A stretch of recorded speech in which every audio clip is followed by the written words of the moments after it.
An Eagle in the Snow, Part 1, Chapter 3. He grabbed us both and pulled us down onto the floor of the carriage.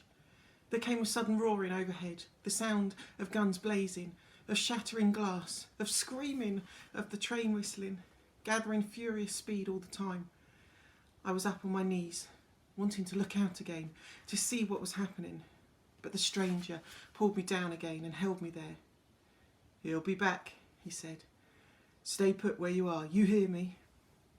He was covering Ma and me now, his arms around us both, holding us to him, hands over our heads, protecting us. He was right about the plane. Only moments later it was back and attacking again. We heard a bomb exploding and the repeated rat-a-tat-tat-tat-tat-tat of firing. And with it came the whining and the roaring of the plane's engine as it passed overhead. And all the while the train raced on, faster and faster, until we plunged into the sudden blackness of a tunnel. The brakes went on hard, so shrill and loud that it hurt my ears.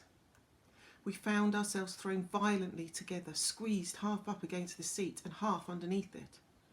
The squealing of the brakes seemed to go on forever, and all the while the stranger clung on to us tight, until at long last the train came to a shuddering, hissing halt, and we were lying together there in the darkness.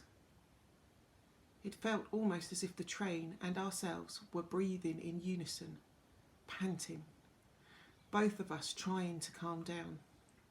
The carriage was thick with darkness, pitch black. "Don't like tunnels," I said, trying my best not to sound as frightened as I was. "How long are we going to be in here, Ma?" "Best place for us just at the moment, son," the stranger told me, "and we're safe enough, that's for sure. We got a lot to thank the train driver for. He'll stay in here long as it takes, I reckon. Don't you worry, son." He was helping me to my feet and sitting me down. I felt Ma's arm come round me. She knew what I was going through. It wasn't the German plane or the shooting that terrified me. That had been exciting. It was the dark, this thick, solid wall of blackness all around me, closing in on me, enveloping me. Ma knew I couldn't stand it, that I had to have the light on outside my bedroom door at night, as well as the lamp in the street outside. I felt a sob of fear rising in my throat and swallowed it, but it came back up again and again, like hiccups of terror that would not stop. "It's the dark," Ma explained. "Barney don't like it, never has." "Nor me neither," said the stranger, and as he spoke there was a sudden flicker of light in the darkness, then an orange flame, which lit up his face and his smile, then the whole carriage. "Smoke a pipe, don't I?" he went on, "so I always have my box of matches handy. Swan Vestas, you know, the ones with the swan on the box." He showed me. It rattled when he shook it. "See? Good they are, last longer." At once the panic in me subsided, and I knew it would not start again, just as long as the match lasted. "The thing is, son," the stranger went on, "I reckon we're going to have to be in here for quite a while. If I was the engine driver, I'd sit tight in this tunnel till I was certain that plane, and I think there was two of them, or more, who knows, until I was quite sure they'd gone. They saw us go in here, right? So they could be waiting around up there for us to come out. Like I told you, what goes in comes out, and they know it." His face leaned in closer to me. "Trouble is, Barney, a match don't last forever, even a Swan Vestas match. And they last a lot longer than most. So I got to save them up a bit. I've got 1, 2, 3, 4 left after this one, and this one's going out already, isn't it? So sooner or later I've got to blow it out, else I'll burn my fingers. But all you got to do is ask me to light up another one, and it's done. Easy as pie. Only you won't need it, will you, son? Because you know your Ma's there, and I'm here, so you're not alone. That's the thing about darkness, son. Makes you feel all alone, but you're not. are you? I suppose, I said. He was looking right into my eyes. It felt as if he was breathing courage into me, through his eyes, through his smile. Then he blew out the match. We were suddenly in the dark again. I didn't like it, but somehow it didn't matter, not as much as I thought it would, as it had before. He's a brave boy, my Barney, said Ma, isn't he? He certainly is, missus, the stranger replied, and that's a fact. Reckon we'd better close the window, he said. I could hear him getting up, pulling up the window. We don't want the carriage full of smoke, do we? The tunnel will be full of it soon enough. Trouble is, it'll get all hot and stuffy in here, said Ma. But you're right, stuffy's a lot better than smoky. We must have sat there for quite some time in the darkness, none of us speaking, before the stranger spoke up. We got to pass the time somehow, he began. You know what we used to do in the trenches, in the last war? Most of the time in the war. You know what you'd do? You sit around waiting for something to happen, hoping it won't. It's the waiting that was always the worst of it. We'd be hunkered down in our dugout, scared silly, waiting for the next whiz-bang to come over. Beastly things they were.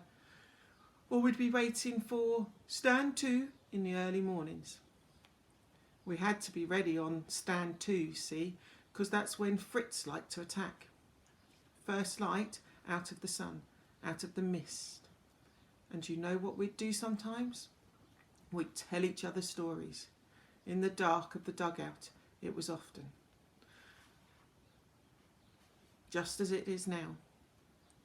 We could do that now if you like. What do you think, son?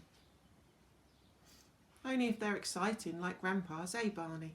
Ma replied, answering for me as usual. She was right, though. I did like stories, but only when things happened fast and furious. Shipwrecks and pirates and treasure and wizards and hobgoblins and wolves and tigers, stories of desert islands and jungles and football. Grandpa knew what I liked, and he told his stories so well that I believed every word, and I always hated them to be over. Somehow, some way, he always managed to weave into his stories a horse called Big Black Jack, or a football match with Coventry City winning, and I loved that. Made it real for me somehow.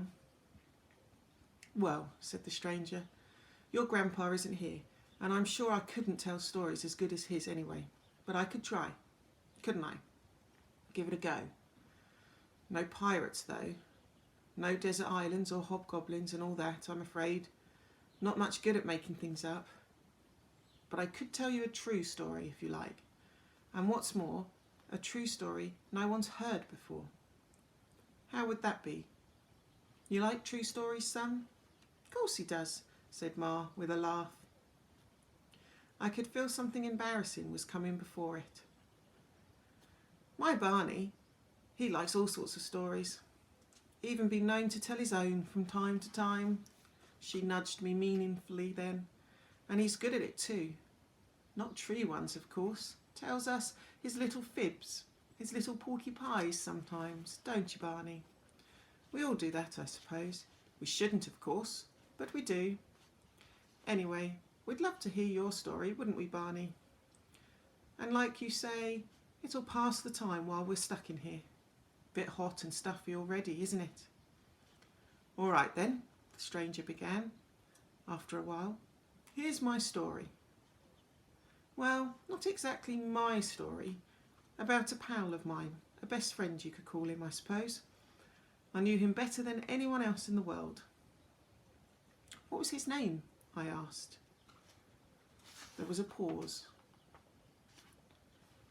William Byron, he said. But that wasn't his proper name. He didn't know his proper name. That was the name they gave him. He was just Billy to his friends. Billy Byron to everyone else. End of part 1. 4 matches left. Come back tomorrow to find out what happens in part 2.